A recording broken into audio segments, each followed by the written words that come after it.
Hello, hello, hello. Hello, wonderful, amazing, beautiful people. I am extremely excited about what we have going on today. So I'm going to give you guys just a few minutes to share this and get everybody else excited. Okay. So go ahead, tag, invite people.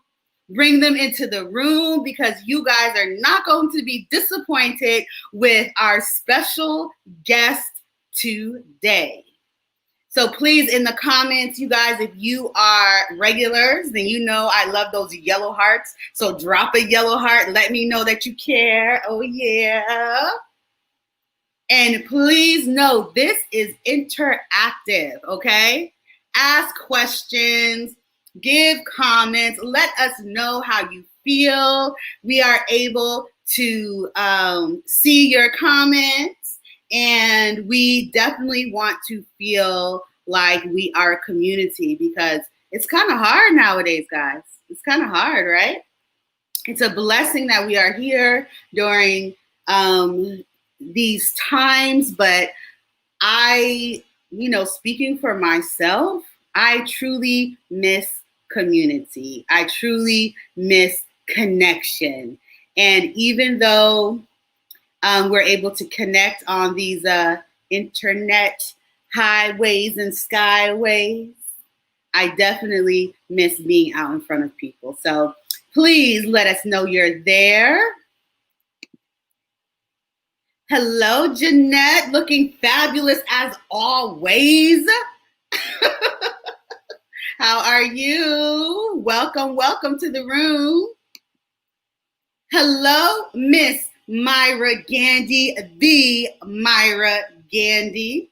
You guys, if you don't know who Myra Gandy is, you need to hit Google, okay? Thank you for being in the room. I'm going to talk more about you later. Hey there. Hi, Lorraine. How are you? Welcome. Oh, snap. The Irene Gandy. Thank you for your comment. Look at that fur. I just love it. Hello, Myra Nelson. Welcome. The Danielle Tucker. You guys are going to hear from Danielle later. Thank you for those yellow hearts. She is amazing. All right, guys. So I hope that you have invited your friends, tagged some people, that you have shared this, because we truly want to get as many people on as we can, because we have some amazingness happening. So let me start by telling you, a long time ago, about 2 years ago, I was working on a documentary, and I was in New York, and I was interviewing this fabulous lady. Okay, the documentary was about one fabulous lady, but how many of you guys know when there's one superstar in the family, there are tons, right? It's in the genes.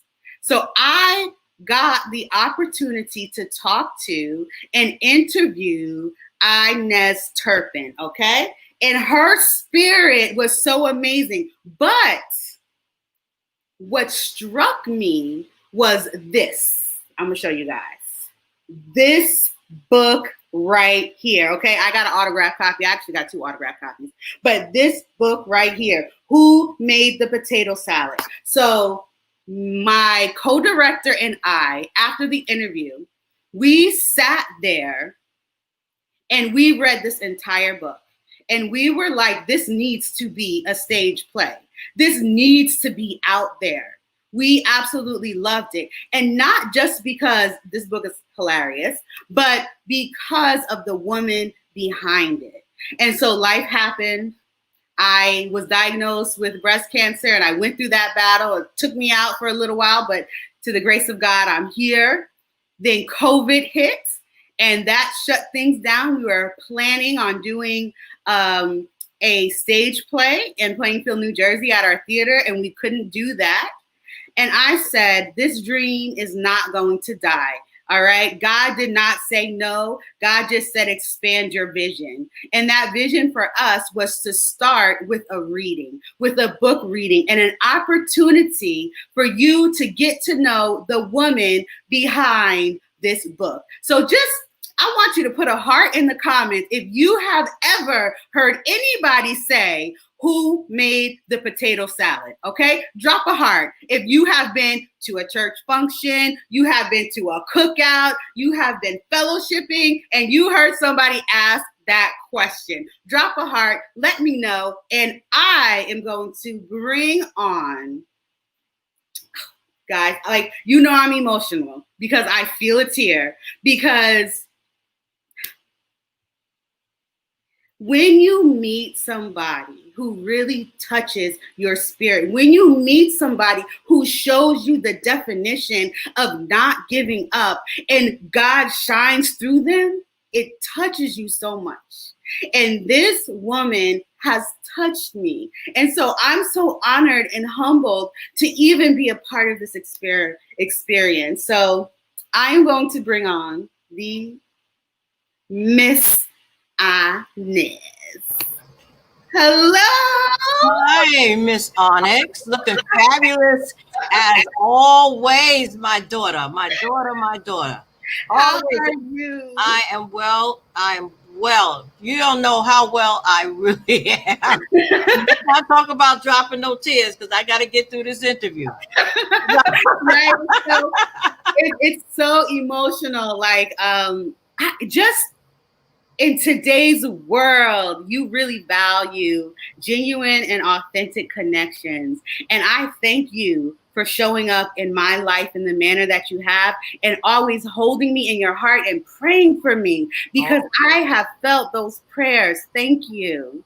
That's what we do. That's what we're here for. That's what our life tells us, that, you know, in the limelight of the life that we walk with God, that we have to share our love and our experiences, hurts, disappointments, whatever they be. You know, you can't be with the person, give them intercessory prayer.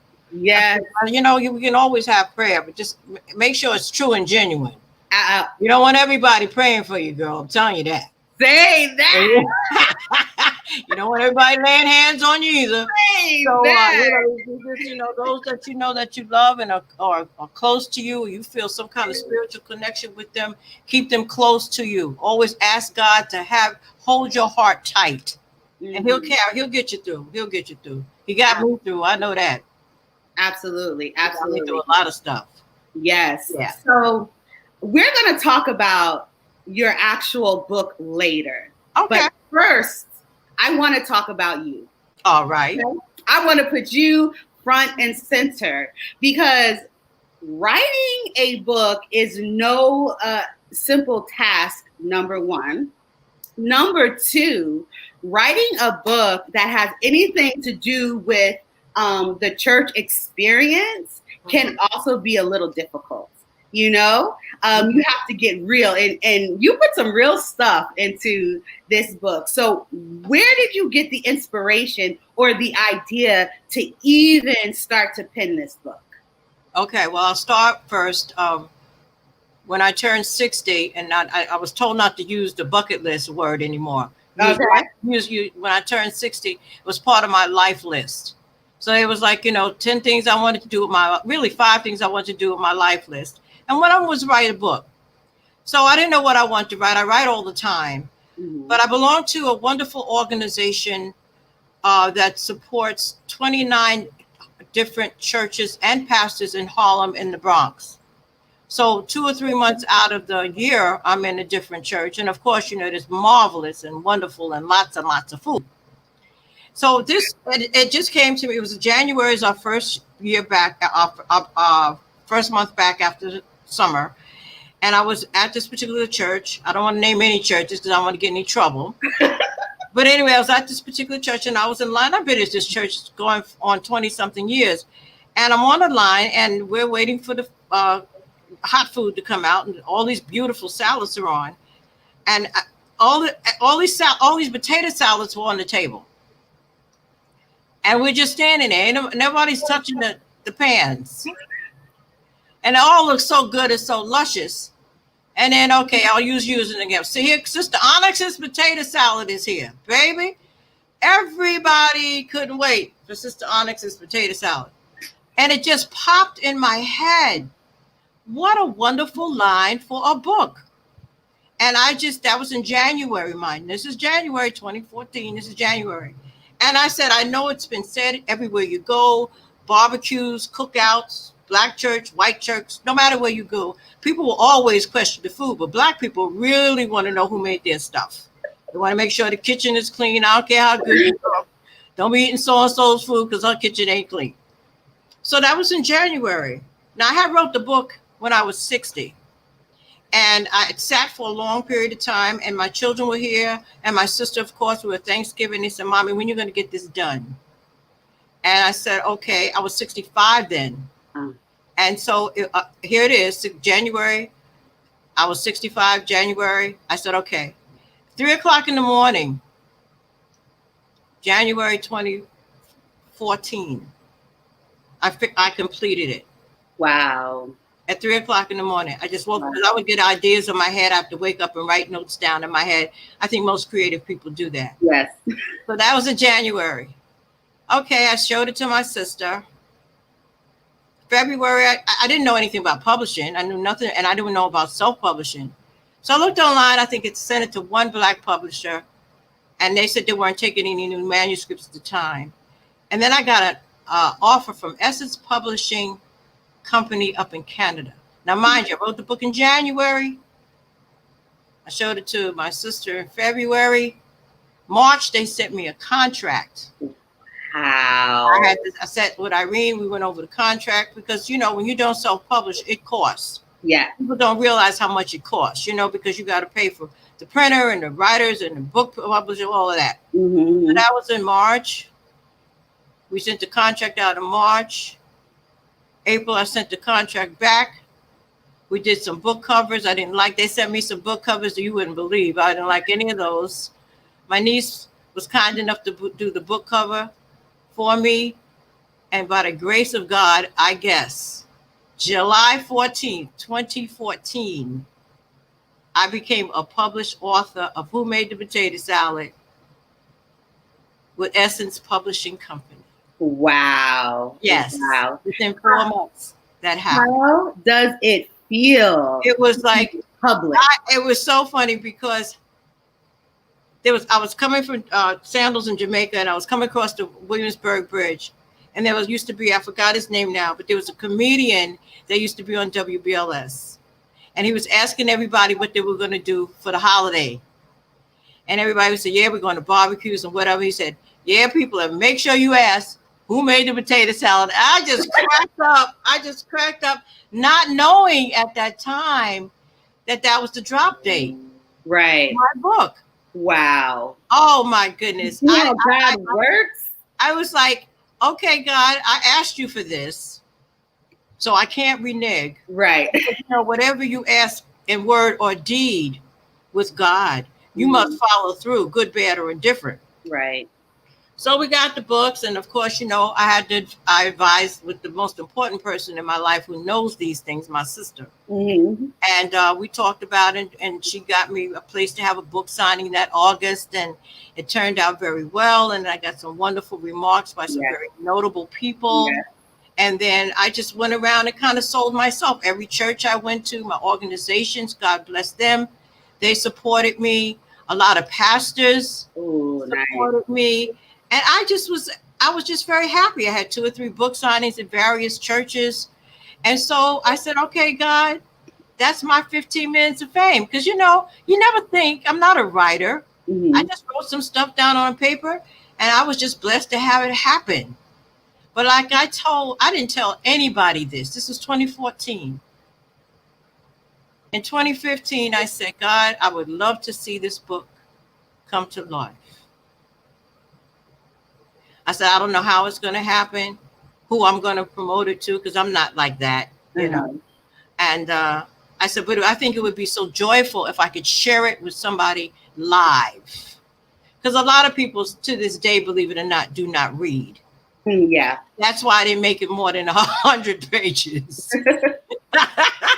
Because a lot of people really just don't read. And but it was also a tribute to my mom and to myself, who up until the time she was 80 worked in black kitchens, from the Baptist church to the Pentecostal church. Wow. She was AME. Wow. When I became very much involved in the church that I belonged to, I was part of the kitchen committee. Me and two other sisters, and so a couple other men, but really the women. We were asked, and I had strict rules. Right. Very strict rules, and but I had to get the okay of the pastors, and they said go for it. And I said fine, and it's amazing. It's hilarious. Go behind the scenes. And some of the kitchens, because when you go in a black church, the first thing I do is always ask, can I help? You just don't walk in a black church kitchen and think you're going in there and help. Because you will get the side eye real quick. Yes. Real quick. Yes. But they want to help. They embrace you.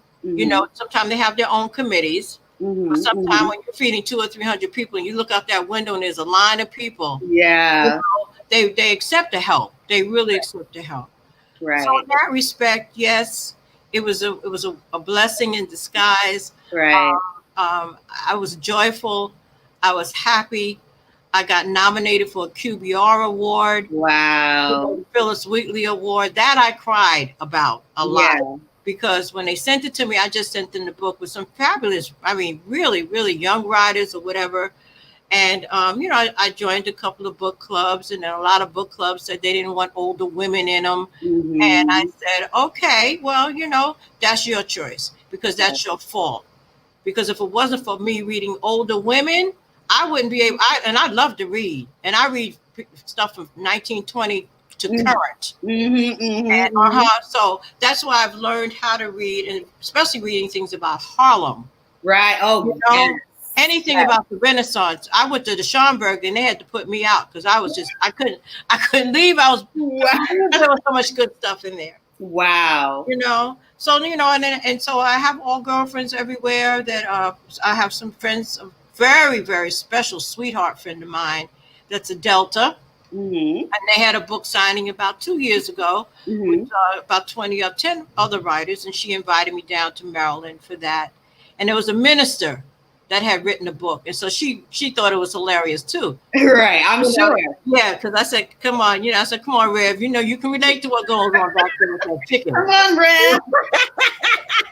But Onyx, in all fairness, I was an executive assistant all my life. When I came out of retirement, I did what I really wanted to do. I worked in corporate America very hard, put two beautiful children through college. When I got tired of it, when you work hard and you just start making mistakes and you're tired, it's time to get out. Right. And so I got out, and with a package that was nice, and then I did what I wanted to do. And that is beautiful. And that's one of the things that I really want to highlight. I love that you said it's not a bucket list. I love that, because it's a life list. It's a life list. Yes.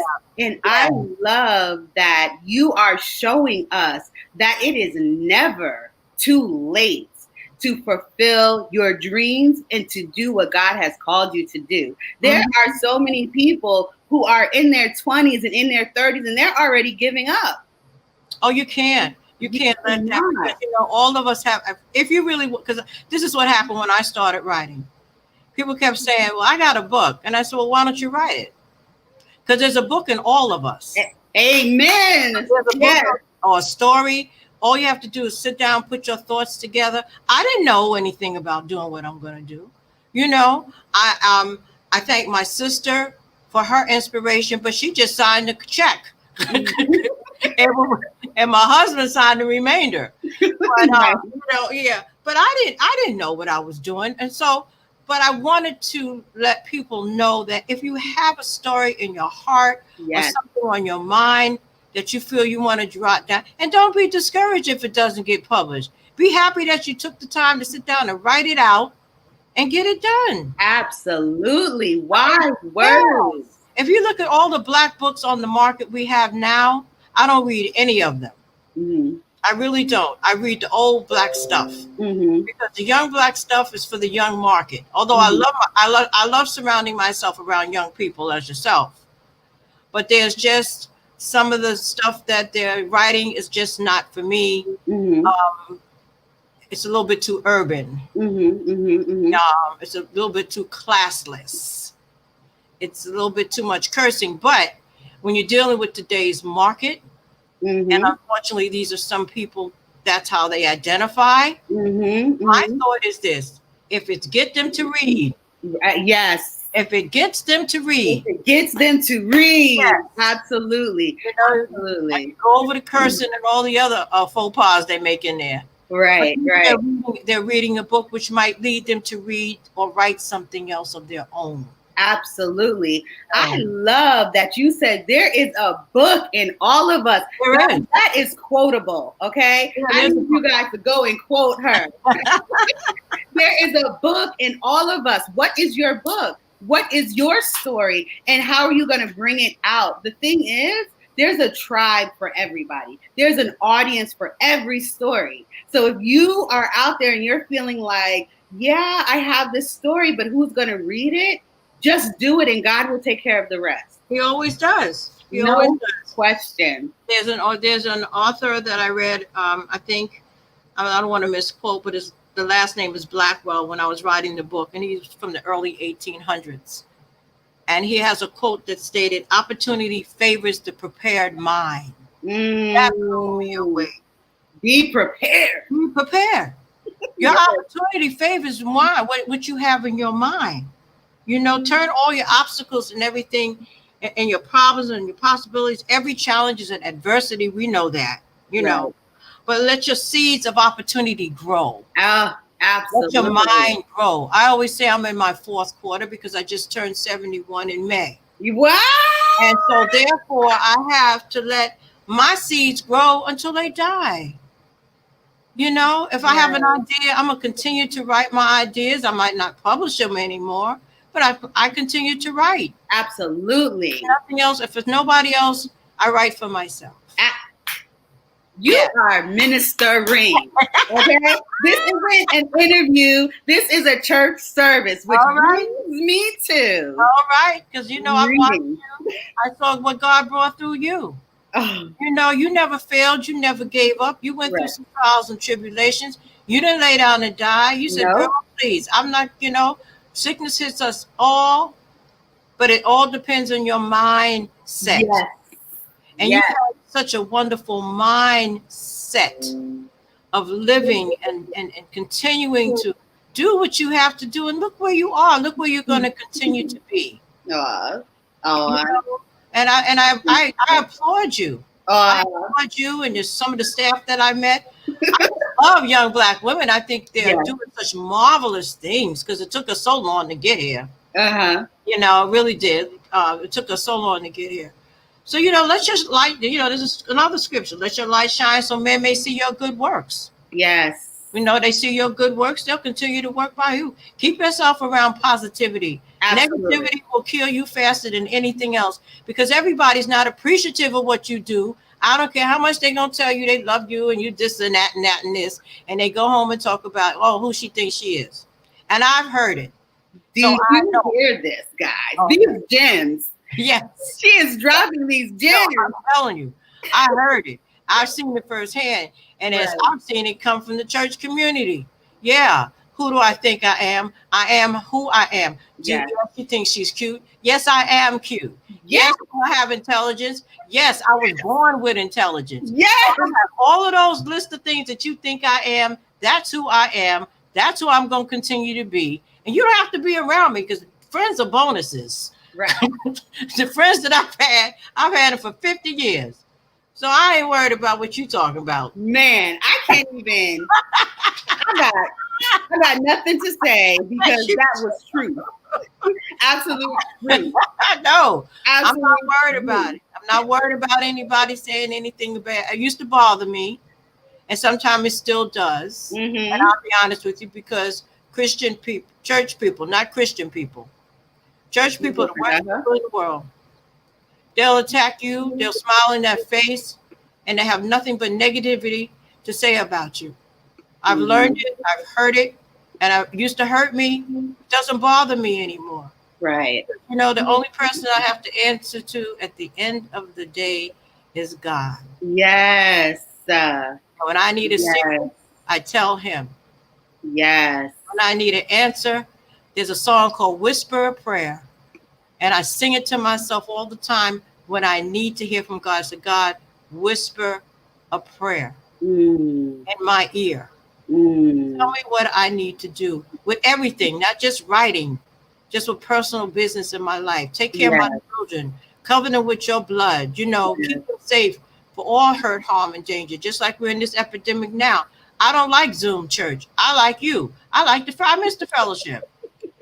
Yep. Miss it. I miss the music. You know, I miss the shouting. Yeah. I miss all of that. But we got to get us through this because God, you know, because we fell because we lost our sight. And this is now we have an opportunity. Yeah, we lost our sight. This is the Pharaoh's curse because we're not listening to what God is trying to tell us. And now everyone has to sit down and listen. And we have to be still and know that he is God. Because, you know, be still and listen. Yes. Know that he is God. He's trying to tell you something. Keep ignoring him. Absolutely. Keep ignoring him. He'll let you know.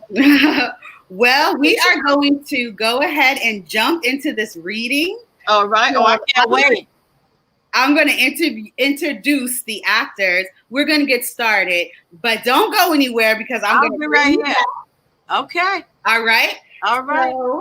So, guys, I didn't even have to ask any questions because she was dropping gems. I feel like a lot of things I've been praying about have been answered, and I hope it's the same for you. So I have some amazing actors who I'm going to bring on, and we are going to read some excerpts from Who Made the Potato Salad. So as I bring on our readers, please give them a round of applause in the comments. So our first actor, her name, well, I call her Mama T. She's listed as TPL. She's lovingly called Grandmother Theresa Perry Lewis, Mrs. Perry Lewis, a longtime educator and someone who has been deep into the church. So please join me as I welcome Mama T. Hello. Hello, hello, hello. You look lovely. You look like you're ready for church. I'm ready for church. Got my church Awesome. Awesome. All right. And next we have this young man who has been a part of my organization for like over 10 years. He is an amazing actor, an amazing father. And I am just so honored every time he trusts me. So please join me in welcoming Sir Donnell. Hello. Hello, hello, hello. How are you? I am well. How are you? I am good. Thank you for joining us. You know, your acting career is really taking off. So I just feel really honored. Thank you. Oh, I am more honored than you are. Believe me, you got me back into this. Like you said, it's never too late. And I'm really all the gratitude to you. Oh, yes, never too late. And thank you. Next, I'm going to bring on Sunny. So let me tell you guys about Sunny. I met Sunny on set one day of a movie. She's an amazing actor. And then she went to school to get a degree in film. And now she is in front of the camera and behind the camera. She writes, she makes handmade jewelry. She is a makeup artist and she's absolutely amazing. So please join me in welcoming Sunny. Hi guys, how you guys doing? Thank you for joining me. Thank you for having me. Next, we have Nicholas Xavier, who is also a writer, an advocate, an actor. And Nicholas always complains that I don't give him any acting jobs. So I was like, I got something for you. So I'm so excited that he is here. Welcome, Nicholas. Are you there? Can you hear us? Everybody, glad to be here. That's Can you hear me? Yeah, we can hear you. All right. Hi, And now everybody. you go. Blessed to be here. Raymond Wyatt Jr., who knows a little something about church life, a little something, something. He not only is our resident techie, okay, but he has an amazing business. He's an amazing young man. He is a singer. He is an actor. He is a writer. And we are so excited for him to join the team. Raymond. Hey, everybody. What's going on? And last but not least, I have my partner in crime, my sister. I could not do what I do without this beautiful woman. She is a producer. She's a director. She is an amazing actress, even though she has said she retired from acting. I am so glad that she's here to help bring this book to life. Miss Danielle Tucker. Hello, everyone. Hi. So, all of you who are watching us, these actors, yes, these actors are going to jump in. They're going to read this book. Engage in the comments. Let us know if something is funny. Let us know if you can read. And I will see you guys in just a little bit. I'm going to let them take the floor. You guys ready? Ready. All right. Yes. The after-service church meeting. This meeting is usually called by pastor, who asks all members to volunteer to bring whatever foods are needed for this occasion. Generally, there are certain people in the church who have been bringing the same food for all occasions. And this is a special rite of passage that has been revered upon them. Now, there are new members who want to take part, so they in turn will participate as well. This will be an afternoon service, which will generally start at 3:30 p.m., which means that there will be church services all day from 9:30 a.m. Sunday school to the end of the afternoon service, which could continue until about 6 p.m. The members will raise their hands, acknowledging what dish they will be bringing. Some members who no longer can bring food will donate monies that will contribute to this fair. Okay, are you with me? Behind me, I hear how someone can put their foot into a dish, and all that is well and good, but and I know, it will be a question that goes on before it leaves the kitchen. Please, I know how this works, but I digress. We will discuss that in another chapter. Finally, the menu has been established and pastor has approved. Amen. Jesus has said to them, I am the bread of life.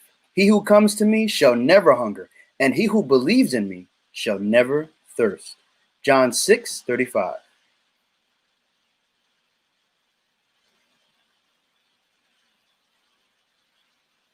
The menu: chicken fried and baked, ham, turkey, rice and peas, red, yellow rice, macaroni and cheese, candied sweet potatoes, pig feet. Sometimes a certain member will bring them. String beans, collard greens, sometimes because you have to cook so many that a lot of members have stopped bringing them. But when they do, they are wonderful.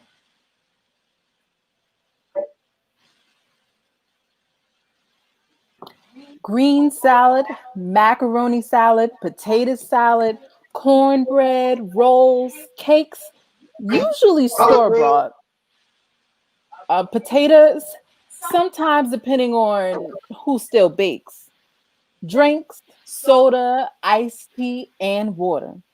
I mention the desserts in bold only because many of our elders do not bake due to health reasons or they're just too tired. I don't blame them. When it's easier to go and get some intimates and slice it up, and you don't have to go out and spend all your money on some cake with some flour, eggs, and butter. But sometimes a mother will come through with one of those good old-fashioned pound cakes, or a 2-layer chocolate cake, or a 3-layer coconut cake. Lord, hold my speech. We also might be mindful of persons with allergies or persons with diabetes or persons who just might be watching their weight. Okay, the menu has been set. So now it's time to appoint a kitchen committee, if one has not already been made. Generally, this committee is chosen by pastor to make sure everything is in its place and there is a place for everything. Pastor ensures that this group can work together because, as Romans 8:28 states, we know that all things work together for good to those who love God, to those who are the called ones according to his purpose. And as such, we would like to believe his works. You and I know that sometimes or somebody will come into the kitchen and throw us all a curveball right in the middle of a good time. I will not give his honor to the devil, at least not right now. Let us consider one another in order to stir up love and good works, not forsaking the assembling of ourselves together. Hebrews 10:24 through 25. The kitchen committee consists of several sisters in the church who know how to decorate the dining room, set up the food with the steam tables, make sure that pastor's table is waited on properly, and set pastor's table to the nines. By this I mean, if paper plates are used for everyone else, for pastor's table, sometimes china is used, and the place settings must be correct. Food must be hot, plentiful, and presentable. Nothing is out of place. Sometimes, depending on the occasion, there will be a color scheme. If this is the case, the dining area and pastor's table is set up the night before to give us an earlier head start on getting other things arranged. We also go downstairs during morning worship that Sunday morning to continue with our duties. This gives us more time to pay attention, and we can still hear the sermon from upstairs. Everything must be on the table. We leave nothing to chance. Again, I digress. All the other tables will reflect this as well. I am a firm believer in working as professionally as possible when given a task, no matter how big or small. And I pride myself in this and expect the other sisters that I work with to feel the same way. I have been blessed to have worked with some sisters who are workers, not shirkers. I will write about these other folks for you in a few moments. Before we get started, the ladies discuss who will do what and who will be where in our place of order. We discuss how much will be put on each plate. If there are 2 or 3 meats, only 1 meat serving per plate, and 1 heaping large spoonful of the other foods. Children should be accompanied by an adult, and only children's portions will be served them. Second helpings will be allowed only after everyone has been served. We also make sure Pastor has food to take home. As the food starts to arrive, we always have someone in the kitchen to watch the food so nobody gets into it. As the committee starts to peel back the fall trays, we can now see how much we have and how much to put out on the steam table for the first sitting. We also know who has brought what? Now, we know that some of the same old members have brought their culinary delights. How do we know? Because it has been said to us more than we care to hear.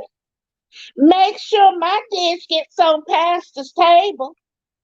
I want Pastor to taste what I have made. Okay, sure. Why not try some of the new members' delights? I say to myself. As I start to open pans and trays and bowls, I get the approval from my sisters to taste everything before it goes out, especially what has to go on Pastor's table. I do this because everyone's food may not be agreeable to everyone's palate. By this I mean, it could have too much salt, or sugar, or vinegar, or even hot spice. It could also have something in it that could cause an allergic reaction to someone. As I go about my tasting, I put my fork into the most wonderful dish that I have tasted in a long time. It's in a big glass bowl, and the name tag on the side of the bowl is a new member. I haven't met her before. I take off the fork and put my spoon in, and I taste the best thing I have tasted in a very, very, very, very, very long time. And it's potato salad. Woo! I asked some of my other sisters to come with their spoons and taste this culinary delight. We all agree that this potato salad is the bomb and should definitely be put out with the other foods. But what about the house potato salad? You know, everyone will be looking for that salad. I look at my sisters with a grin in my face as I ask them to just watch me and follow my lead. They all have that. Sister, what are you going to do? Look, as I put the new salad out instead of the house salad, oh my goodness, I totally forgot the kitchen rules. The kitchen rules. Rule number 1. No one is allowed in the kitchen before or after the meal or once the serving starts. Rule number 2. The door to the kitchen will be closed during serving. No exceptions, not even Pastor.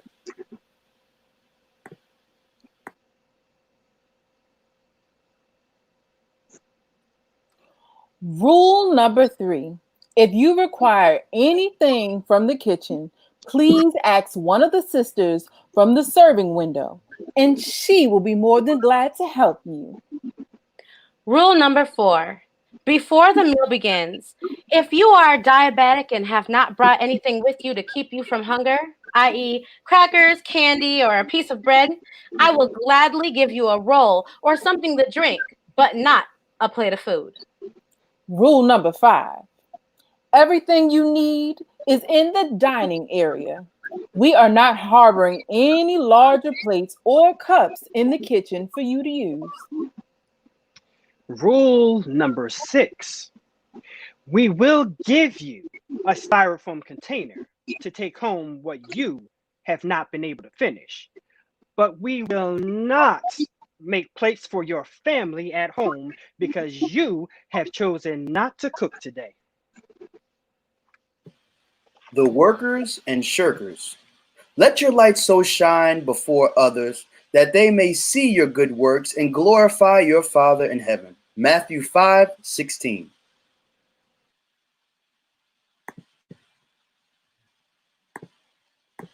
If you I have would never love to compare notes. I have bestowed this illustrious title on these folks, for they are the ones who have been known to let the kitchen committee know how much of a helping hand they will be if any assistance is needed. As you are well aware, there are some members in the church who mean well, and their actions are honorable as well as intentional. But again, I digress. The above mentioned souls have been sitting and listening all morning about the afternoon service and how much preparation has been required to get it all together. These are God's servants who come up to the kitchen committee and ask, what can they do to help after the dining is finished? Generally, there's a cleanup crew appointed to work with us after everything and everyone has left the dining room.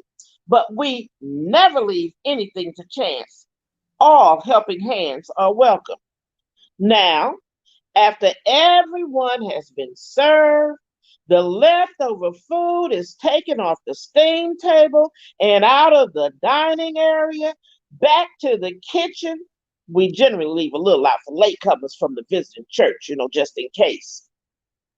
This gives the cleanup crew an easier job, as by now we're dead on our feet, but have to continue to stay in the kitchen until everything is put back in place.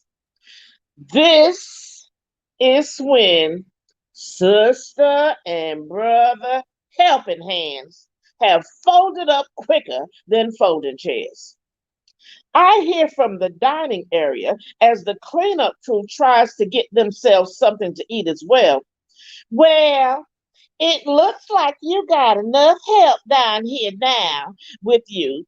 You don't need us no more.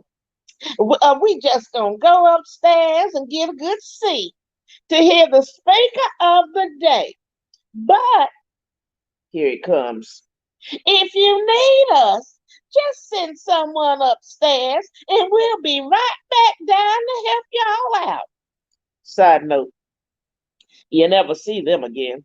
In fact, when you inquire if they are still upstairs, they have already left for the afternoon. The Packers, my real thoughts. You have been my defense and refuge in the day of my trouble. Psalm 59:16. Well, Packer, we know who you are. You are a member who only comes to church when such events take place. Upon arrival, you do not come empty-handed, but not only do you take back what you brought, but as soon as you get into the kitchen on the pretense of assisting, you start eyeballing what you want to take home. And you always, for some reason, come with your own containers. And you make enough place to feed our troops overseas. Then, when someone makes a statement or comment as to why you are opening up the pots and pans before the food has been touched or even looked at before we serve, your defense is that you have been a member of the church for over so and so years. You seem to have some sense of entitlement. Well, this does not work for me. And if we have to mince words about it, so be it. But the kitchen committee will not have you coming and going as you very well please when we have worked our best to keep some semblance of order. It's time to serve the church folks. I have learned in whatever state I am in to be content. Philippians 4:11. Of course, the congregation can't wait to get downstairs for the food. They start to line up as we prepare to do our job of feeding them as quickly as possible before the visiting church arrives. Now, this is not the first time they have done this. They should know the drill by heart. So why do we keep getting asked the same questions? Where do we start? Where are the plates? Where are the forks and the knives? Lord, help, please. As we tell them once again where everything is, the line starts to move. Here we go. Now, as I have stated earlier, only one piece of meat per person is allowed.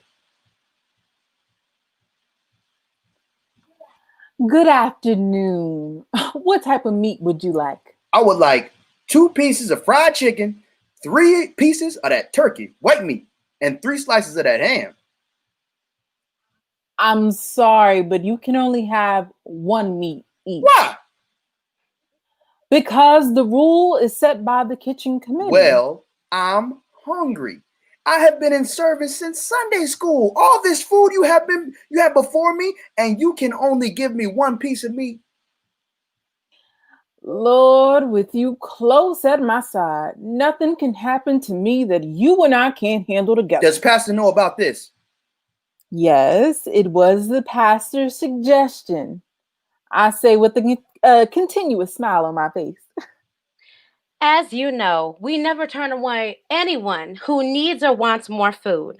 But why is it that there's always one person with this question? Someone who has not been to church for a while, only to show up when the church is having a function and having food. You know who they are. And of course, they have the nerve to be picky about which piece of meat and so on. But no matter what, a continuous smile must stay on our faces as we try to keep the line moving. As I looked at the line of people, I noticed one of the members had held up the line by starting a conversation with someone they haven't seen in a very long time. I guess there's nothing wrong with that, but keep the line moving. And then you have your conversation later. So I say, come on, sister, you can talk later. Just keep it moving. Well, what did I say for that? I was told that they were having a conversation and I should be more polite to the people in line. Then she turned to another sister and she was trying to get that sister to agree, but she was told the same thing. So the line continues as we're all in sync.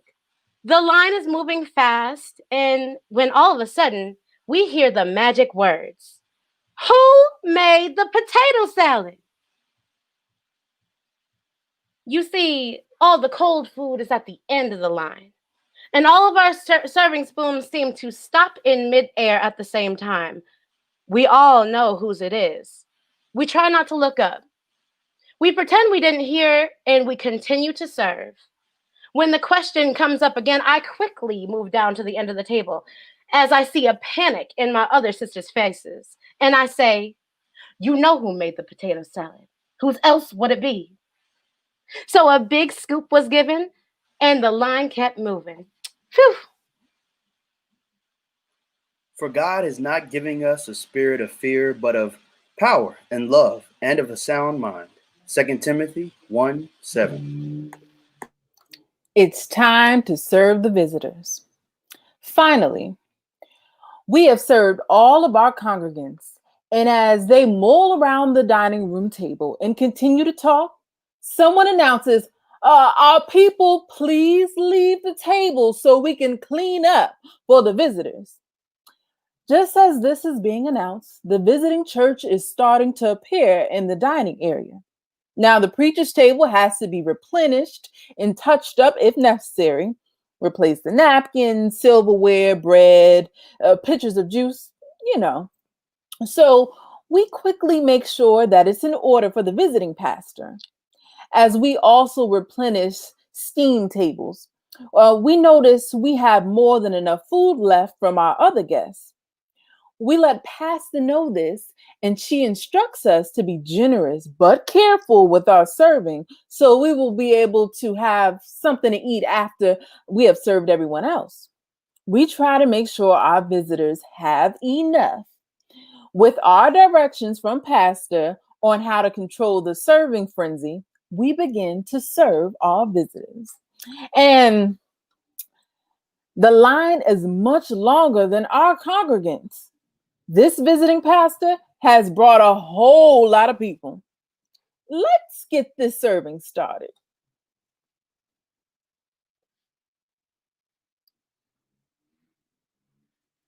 Please line up in front of the table to be served.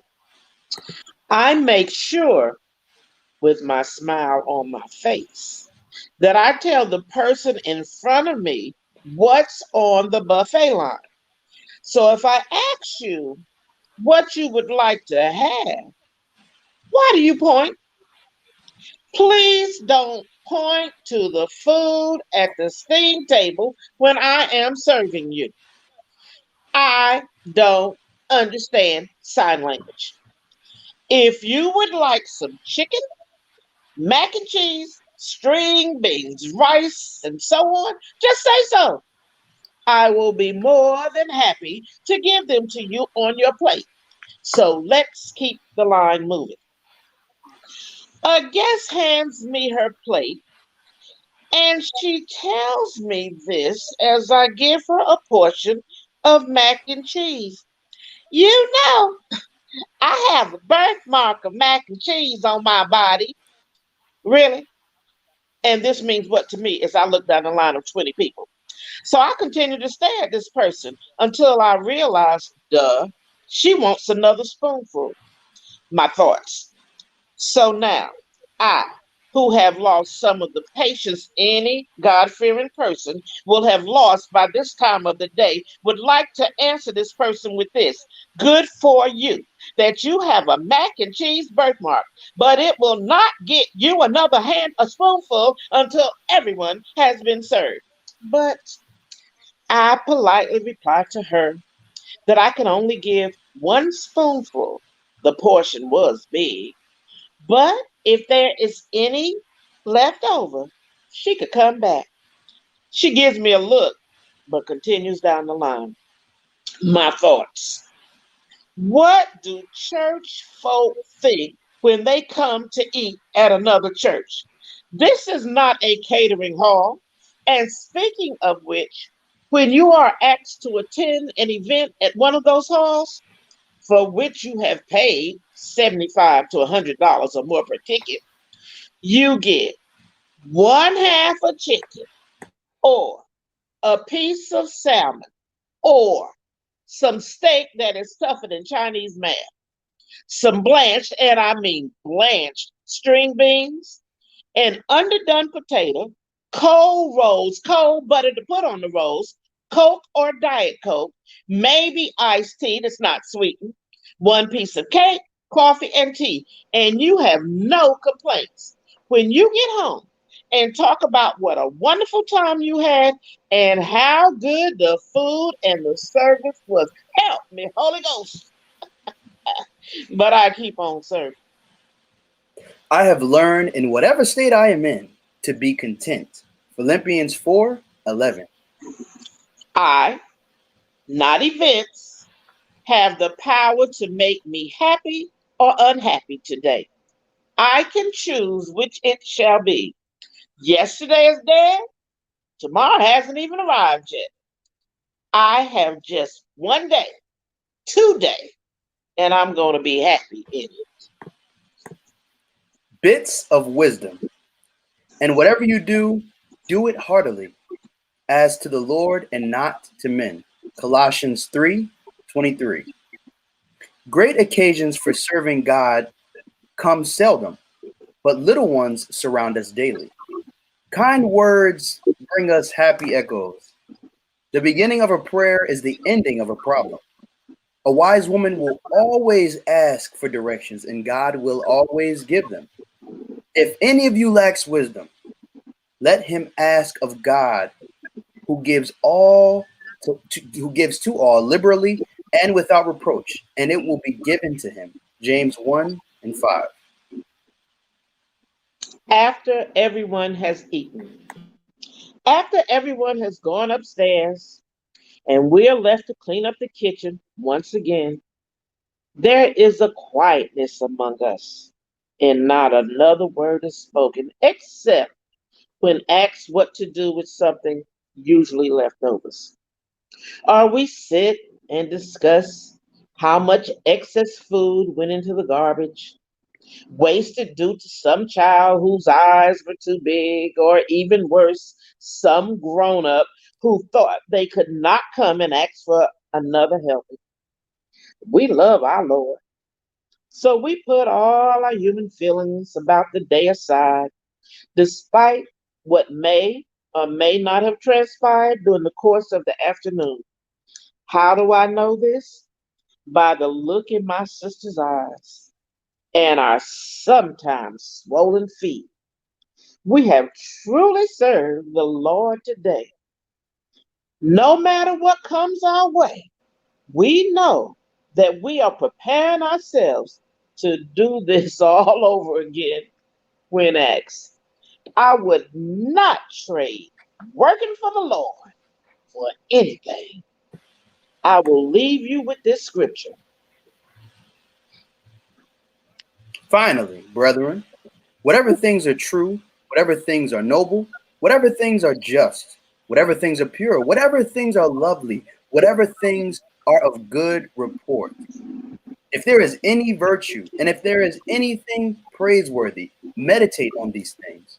Philippians 4:8.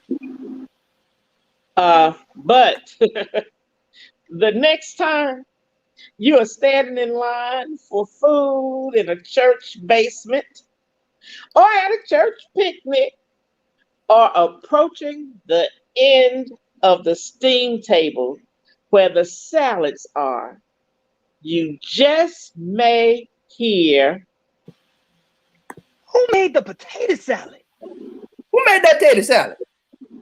Who made that potato salad? Who made that potato salad? who made the potato salad? Yes, guys. Drop some claps in those comments if you enjoyed that. Excellent job, guys. So one of our actors had technical difficulties, Nick and Xavier, but we definitely know his heart was here. And I love the way you guys were able to pick it up and keep going. That was amazing. So, guys, this is what we're going to do. I'm going to bring on the co-writer of the play, the person who is helping to adapt the book into the play. And while I do that, I want you guys to get your questions ready because I'm going to bring the writer on so you can ask your questions. So go ahead, drop those questions in the comments, in the chat box. I'm going to talk to Danielle Tucker, and then we are going to bring Miss INEZ back on. Once again, help me say thank you to all of the actors.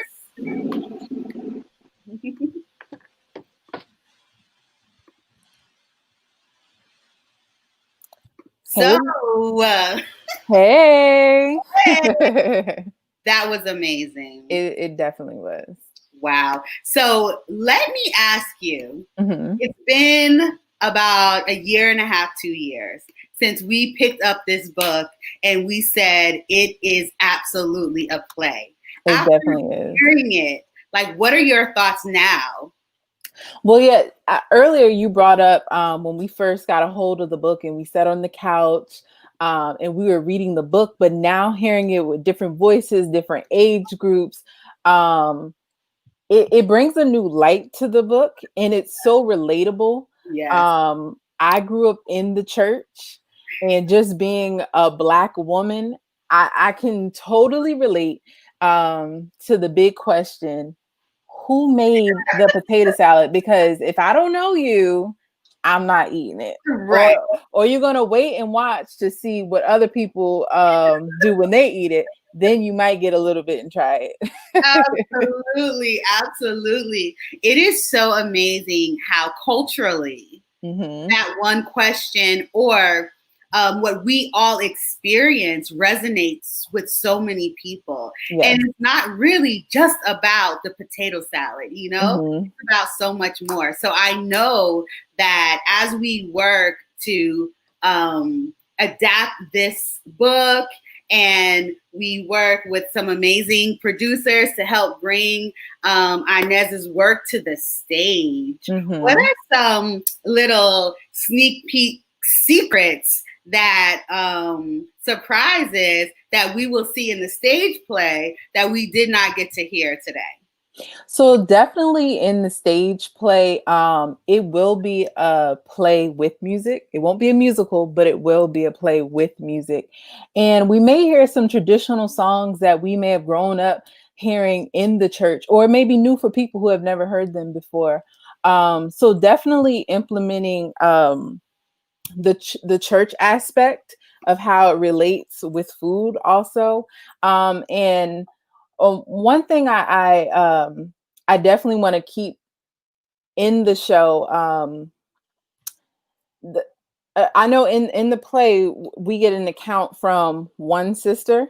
We're definitely going to get accounts from a lot of different people in the church, Yes. young, old, and we're going to add just a new flair to it. But the basis that was set in the book, there's a lot of stuff we don't need to change.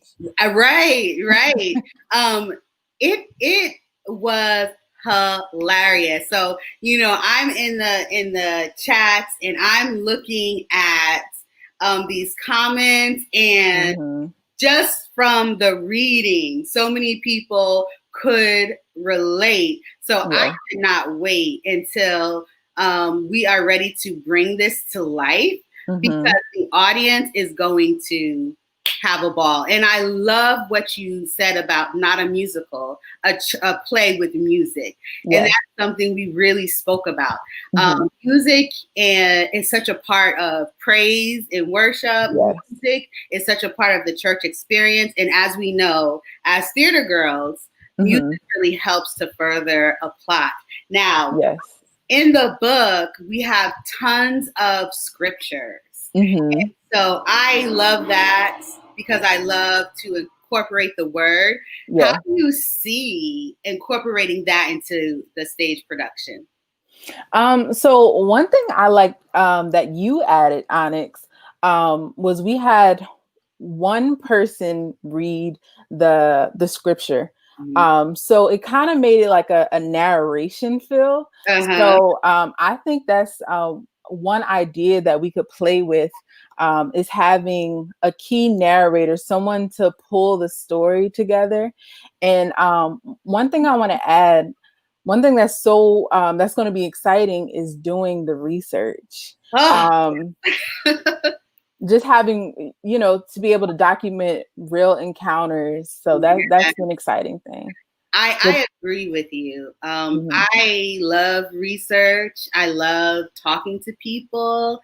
And I also think from a faith standpoint, as a Christian, to really dive into scripture, to really dive into the meaning of food in our culture and fellowship in church will be so empowering and so uplifting.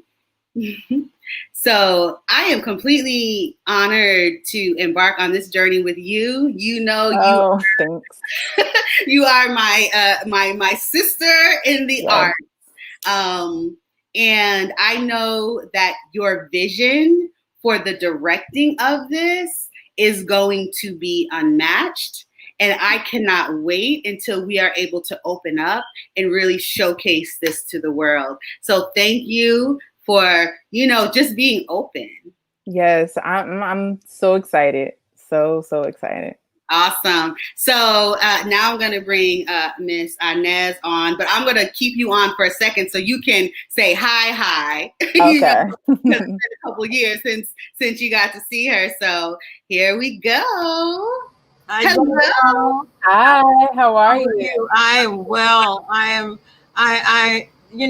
There are no words the way I feel right now, but I'm blessed and humbled and truly grateful for you beautiful young women, especially you, Danielle, taking the time to figure out how to make this live and enjoyable for everyone, because anybody that's been in a Black or African American setting with food and church and know how it goes can truly understand exactly what we're talking about, and not in a negative way. It's hilarious, but it's true. Right. It's really true. I mean, we sit around and that. I mean, when I go to church now, I take a little bit of stuff on my plate.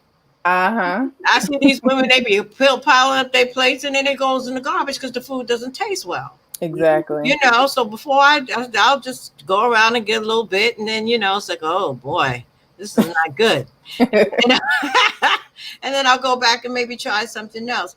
But the whole idea of the book was to, like I said, I dedicated it to my mom, who really experienced things like this in the kitchen. She would be in the kitchen, and she's kitchen committee, and some lady would come in and she had 8 children, and she wanted to take all the food home for the 8 kids. And meanwhile, the food was for the people that came in. And my mother was like me. They used to hide chocolate cakes and coconut cakes. My mother would take them off on top of the refrigerator and serve them. And they come in, who took the cakes? Oh, the cakes are for the guests. What are you waiting to take the cake home? You know. So a lot of that I remember, because I used to have to pick her up after she finished cleaning up. And sometimes she'd be by herself in the kitchen. But she had warned me. When I told her, I said, God rest her soul. I said, Mommy, I'm going to start joining the church committee. She said, okay, girl, go right ahead. She said, because then people will work your eyeballs out. She said, you be looking for your eyeballs and they be in the corner. She said, because them church people work your eyeballs out. And I eventually found that out because now the men serve. Yeah. Because I got excommunicated out. I got excommunicated out because I was a little bit too forward, so they said. But you know what? I wasn't forward in a nasty way. I was just direct and to the point, and I didn't do anything that I didn't get approval for my pastor to do. So that was on them. That was on them. It's like, you know, the 3 meat rule. You know, if there was, the pastor said only 1 meat. You choose your meat. Why you eat turkey, ham, and chicken? You know, it tickles me so much. You know, it tickles me. And I'm saying, well, does the pastor know about this? Yeah, the pastor's the one that set the rule. You don't get it back at me. She's the one that said, you know, 1 piece per person. And there's always more. You know how we are. There's always more than enough food to go around. And the same thing with the children. Don't send your children up. I've seen bites of chicken, just bit out the chicken because they didn't like it, throw it in the garbage. Right. You know, so I would give them portions and say, sweetheart, you can come back and get as much as you want, but finish that first, you know. But it was it's interesting to hear. You know, when when you read and write something, and then it's visually in your face. I was laughing so hard to myself. I was reading it because it's like, oh my goodness. Oh my goodness. Your voice really came through. And that's one of the things that I loved. Like hearing it and reading it, like your voice. It was right there. I could hear you. Okay, good. It was amazing. So we have a question for you. All right. Miss Walker says, growing up, the kitchen crew always packed their plates first and put them to the side. Was this something that was not done at your church? Yes. We never took our food home. No, we never packed. The kitchen committee always waited, at my church anyway. We always waited until everyone got served. We never, now with the exception of certain people that I mentioned in the book that came and packed up plates and then ate and then wanted to pack up some stuff and then bring it back home. Yeah. But no, because generally there was always enough left for us to take home. Right. What we really made sure of, what was left, the pastor had enough to take home for her family. And then the kitchen committee would take what was left.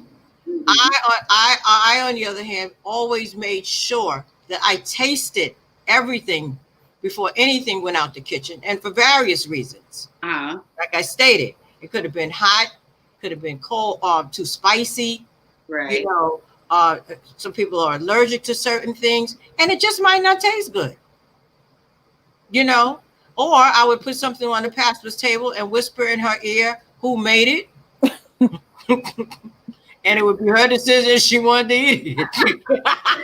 Oh my gosh, I am so tickled. It was just like at the end of the book when they said, oh my God, whose potato salad?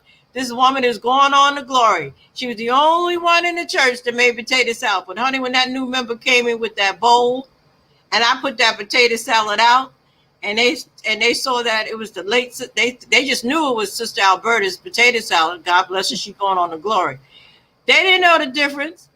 I swapped that potato salad out, and they raved about it. Wow. And my sisters thought they couldn't even serve the rest of the day. They said, girl, you're going to get us in trouble. Nobody knew the difference. All they wanted was potato salad. Man, I know I want some potato salad. Oh, yeah. I can't make it. I'm not a good potato salad maker. I tried. My children said it's edible, but my mother couldn't make it either. That's why when I went to other churches and found somebody who could make potato salad, oh my God, I relished it. Right. I really do. Yeah, we have a lady in our church now. That's her famous dish. No matter what we have, that's what she brings, and I do not eat it. Wow. So I just have a few things that I just want to tell everyone who's listening. First and foremost, if you want a copy of this book, and I really encourage you to get a copy, and we have to really support each other, then you are going to go to the website. We put the website in the chat. I will put the website across the screen as well. And you can get yourself a copy of this amazing book. And you can also get a special autographed copy. So I'm telling you guys, you want to get it now. Because when we are on Broadway selling the books, outside the show, they're going to be a lot more. The other thing is, we are giving away 2 autographed copies, guys. So if you are interested in getting a copy, I want you to put me in the comments, ME in the comments, and you will go into a drawing. I'm going to select it tomorrow, and you'll get a special message from me, and I will let you know you have won, and you are able to get a copy, an autographed copy with a special message from Miss INEZ herself.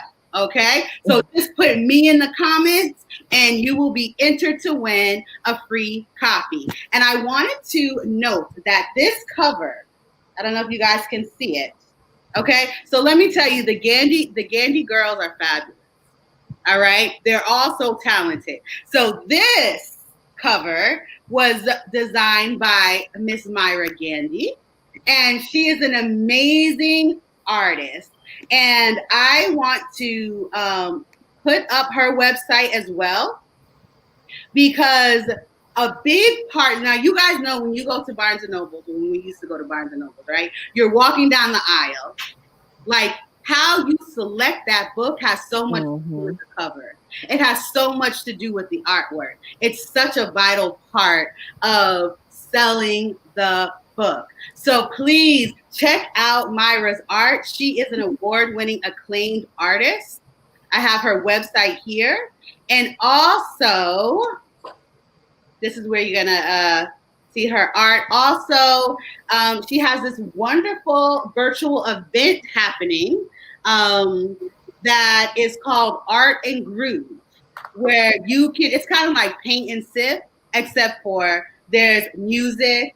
It's virtually. It's a great opportunity to get out there and to socialize and paint and get on Zoom and just really build a community. So if you're interested in that, please make sure that you reach out to her. This is what I love to do. I love to support creatives.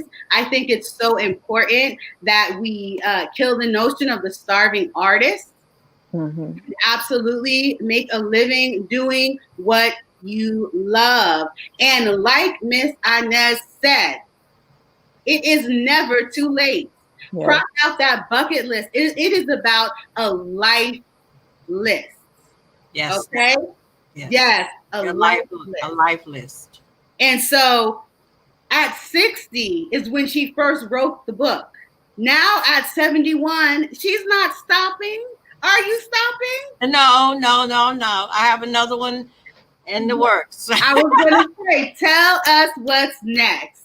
Well, I wrote this 3 years ago, and I'm going to finish it now for sure.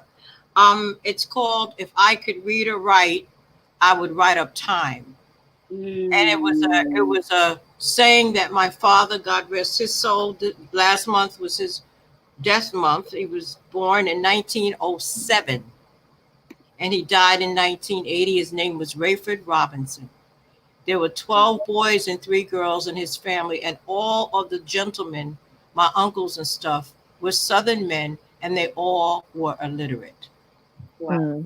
But we all came from wonderful stock, and they were all bricklayers and masons. And as a young girl, I couldn't understand why he could not read. Mm-hmm. And he never discussed it. I don't know if he was embarrassed or whatever, but he made his ex all of his life. But he gave us such a wonderful, wonderful life. Right. You know, Irene and I thought we were rich. But the fact that his God-given right not to be able to read or write, you know, who took that away? Because that was right after the turn of the century. If you think about it, he was born in 1907. My mom was born in 1905. Wow. And I remember her saying that they could only go to school when it rained because then they couldn't work in the field. Wow. So, this is going to be a testimony of all Black Southern men who went through that era, who could not read or write, but was able to provide a wonderful, wonderful family environment for their children despite it all. And all the Robinson men came north because they were the families that didn't take any tea for the fever. So they had to leave the South real quick. Wow. And, yeah, they all came up here. My father came up here in 1935. Wow. And he was the oldest, and then he brought the rest of the brothers up. And they all became wonderful, wonderful, hardworking men with children of good educations, illiterate. Wow. What bothered me more about this, anything, I think why, is that here we have today young men who have more opportunity, and women, more schools, more good education, and you're throwing it away. And you can't even get in the service or job at McDonald's with a 6th grade education. You know, but like I said, it was a testament to him only because he used to tell me that all the time. And I never could understand what he meant. If I could read or write, I would write up time. Wow. Yeah. Wow. Yeah. Danielle and I love history.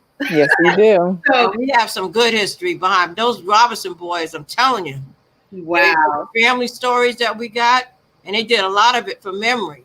Wow. You know, so the stories that we got, I have collaboration with my cousin who, you know, remembered my father and whatever. Is there somebody there? Cassandra Brown. She's my cousin in Atlanta. Eugene Robinson was one of Daddy's brothers. You know, so there's a lot of, we're going to work on that. I'm going to get this done hopefully before the end of the year. Yes. Yeah. Wow. But they could do one thing. I'm looking at some of the notes. They could beat me in math right now without a. They could beat you in math without a computer. That's one thing. They could count. Yeah. They could count, and they could look. They were, and then white guys used to come and get them to build foundations for the houses around the area. And I had one uncle that could look at the ground and put a level and tell them where to put the level to start for the foundation. That is. Yes.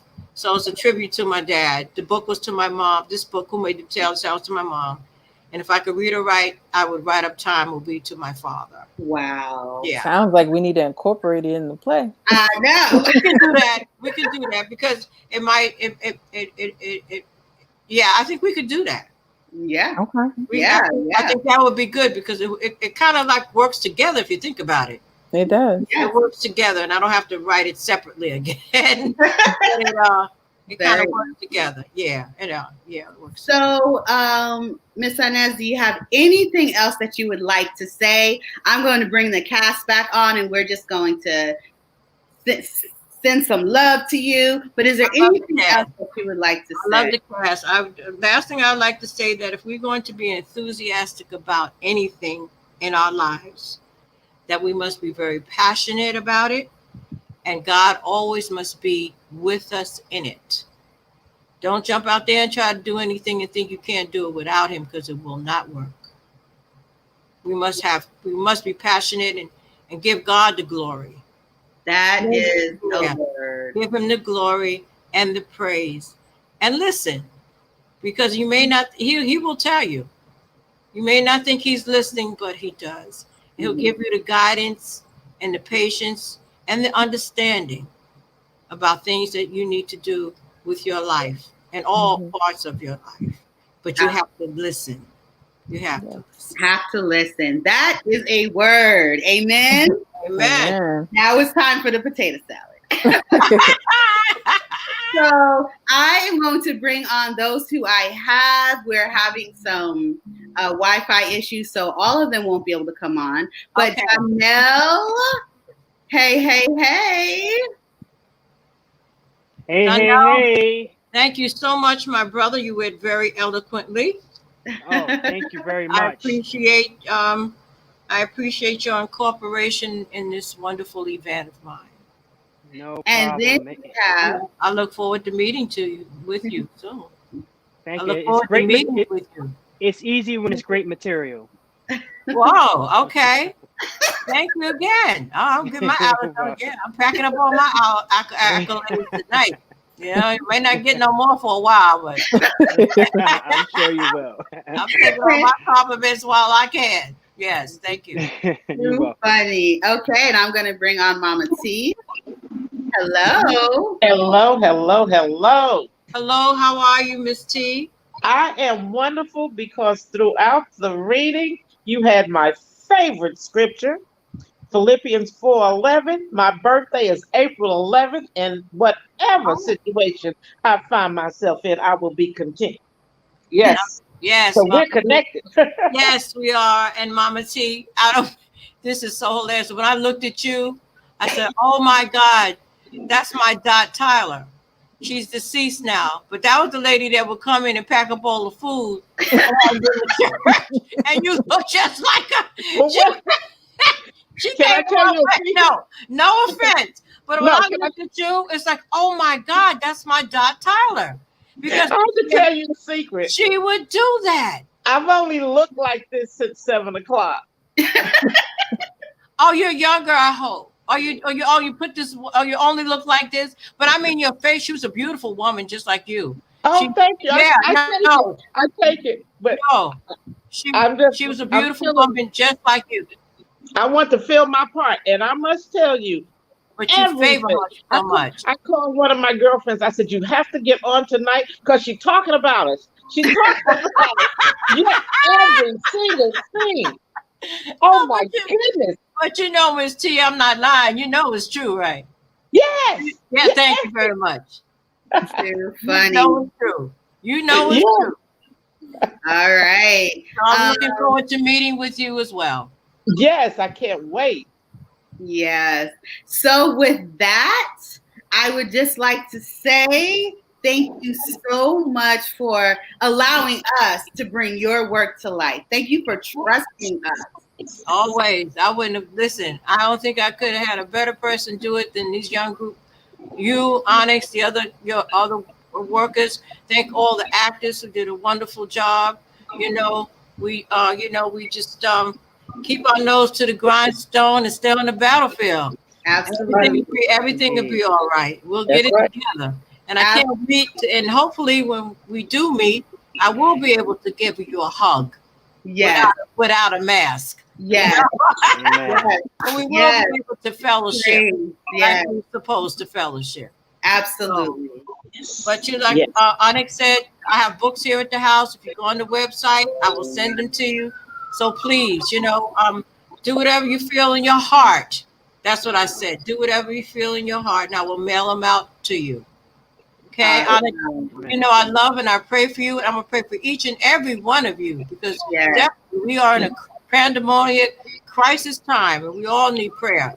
We all do. We all do. Prayer. Thank you for that. All right, guys. Okay.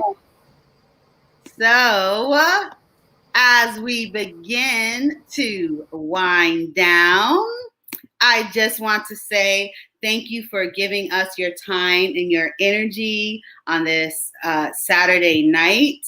It was an absolute honor to be able to bring this book to life. And I hope that it gave you some laughter, some peace, some joy, because we did it with a joyful heart. And we are forever grateful for the energy exchange. So we hope as you go on with your day that you keep each other in prayer, that you listen to what INEZ said about just do it. Write that book. Everyone has a story to tell.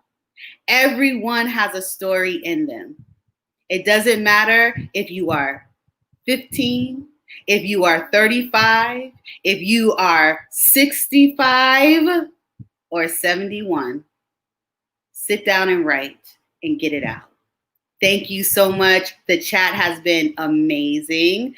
Thank you for commenting and just being really a part of the story. So everyone's information is right there. Please go to the website, tell somebody, and then tell somebody, and then tell somebody else. Okay? Let's support each other, and let's make sure we encourage each other and we really support the arts.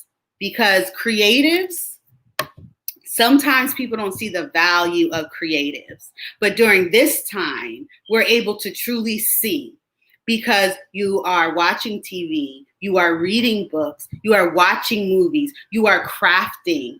The world has slowed down. And so it is time for the creatives to stand up. So if you're out there and you're creative and you have something to birth, please know there's a community that wants to help you give birth to your dream.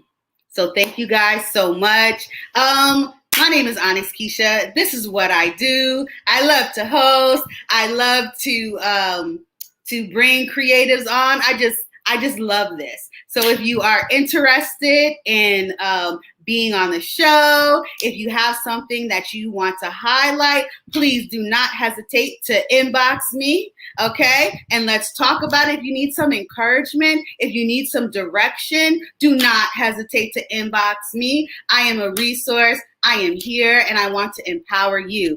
And Danielle Tucker, she is a producer and a director and a writer for hire. So if you have an idea and you need someone to help you bring it to life, you need someone to help you bring your stage play to life, you need someone to help direct, reach out to her. I will put her information in the comments, okay? We are a community of women who really want to see everyone win. And last but not least, if I did not mention Miss Irene Gandy, who is just like another mother to me. It is because of her faith and her trust in me and her encouragement and how she has supported me. That is the reason why I was able to fight. That is the reason why I am able to keep going, because just by who she is, she shows me to be unapologetic. And so I definitely thank you and I love you. Miss INEZ, you already know you are amazing. I cannot wait for the second book. This was my joy. I absolutely love you. Those of you who are watching, have a great night. Have a safe night. And until next time, bye.